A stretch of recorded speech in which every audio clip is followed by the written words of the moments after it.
તો મમરાનો નાસ્તો બનાવવા માટે મેં અહીંયા મમરા લીધા છે, સિંગદાણા, દળેલી ખાંડ અને મીઠો લીમડો લઈ લીધો છે। તો ચાલો હવે આપણે મમરા બનાવી લઈએ। તો મમરાને શેકવા માટે મેં અહીંયા એક કઢાઈ લીધી છે। તેમાં હવે આપણે બધા જ મમરાને એડ કરી દઈશું અને આને આ રીતે ચમચાની મદદથી હલાવતા જઈ અને આને આપણે 2 થી 3 મિનિટ માટે આપણે તેને શેકી લેવાના છે।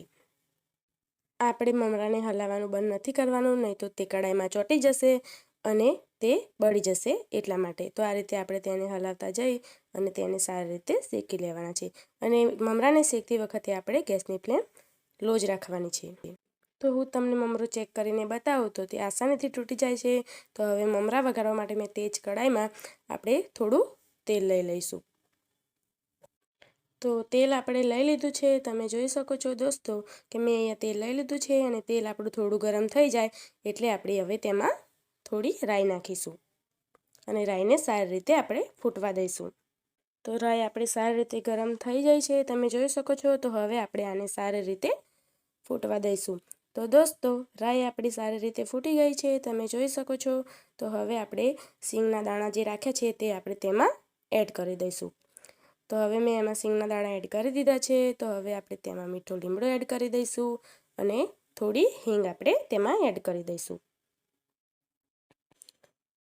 તો મેં બધી જ વસ્તુઓ એડ કરી દીધી છે, તમે જોઈ શકો છો।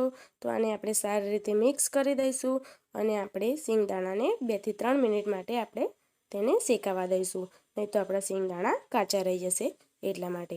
તો તમે જોઈ શકો છો કે આપણી બધી વસ્તુઓ સારી રીતે મિક્સ થઈ અને એકદમ સરસથી શેકાઈ પણ ગઈ છે, તમે જોઈ શકો છો।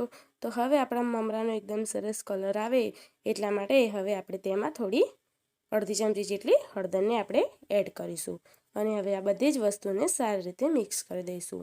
આ રીતે તેલમાં હળદર એડ કરવાથી આપણા મમરામાં એકદમ સરસ તેનો કલર આવી જાય છે એટલા માટે।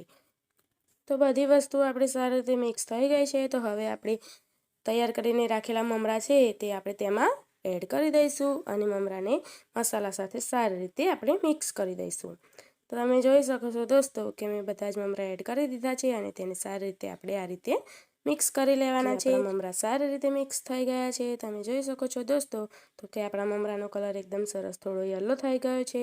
તો આને આ રીતે આપણે તે મિક્સ કરતા જઈને 1-2 મિનિટ માટે આપણે તેને કૂક કરી લેવાના છે અને આપણે ગેસની ફ્લેમ એકદમ લો જ રાખવાની છે। તો હવે આપણે તેમાં તળેલી ખાંડ એડ કરી દઈશું। તળેલી ખાંડનો સ્વાદ મમરામાં એકદમ સરસ આવે છે એટલા માટે। તો મેં દળેલી ખાંડ એડ કરી દીધી છે, તમે જોઈ શકો છો। તો હવે આપણે મસાલામાં થોડો ચાટ મસાલા પાવડર અને થોડો સંચર પાવડર આપણે એડ કરીશું। જો તમારી જોડે ચાટ મસાલા પાવડર ના હોય તો તમે આમચૂર પાવડર પણ એડ કરી શકો છો। તો હવે આપણે તેમાં અડધી ચમચી જેટલું લાલ મરચું પાવડર એડ કરીશું અને તેને સારી રીતે મિક્સ કરી દઈશું।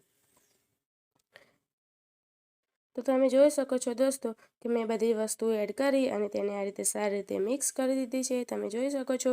અને આપણા મમરાનો કલર પણ એકદમ સરસ આવી ગયો છે। આ મમરા ચા સાથે ખાવામાં ખૂબ જ ટેસ્ટી લાગે છે। તો આ રીતે આપણે આપણા મમરા સરસ તૈયાર થઈ ગયા છે, તમે જોઈ શકો છો કે આપણા મમરા એકદમ ફક્ત 2 જ મિનિટમાં આપણા મમરા તૈયાર થઈ ગયા છે। તો તમે જોઈ શકો છો કે મમરા આપણે જોઈએ તો તરત જ તેને ખાવાનું મન થઈ જાય તેવા આપણા મમરા તૈયાર થયા છે। તો આ મમરા ચા સાથે ખાવામાં ખૂબ જ ટેસ્ટી લાગે છે। તો હવે ચાલો હવે આપણે તેને સર્વ કરી લઈએ। તો મમરા આપણા એકદમ સરસ તૈયાર થયા છે, તેને જોઈને ખાવાનું મન થઈ જાય તેવા આપણા મમરા બન્યા છે। તો આ મમરા બનાવવા માટે આપણે ફક્ત 3 થી 4 મિનિટનો જ સમય લાગ્યો છે। તો તમે જોઈ શકો છો દોસ્તો કે મમરા આપણા એકદમ સરસ તૈયાર થઈ ગયા છે। અને હા, જો તમને મારા વિડીયો પસંદ આવતા હોય તો મને કમેન્ટ કરીને જરૂરથી કહેજો।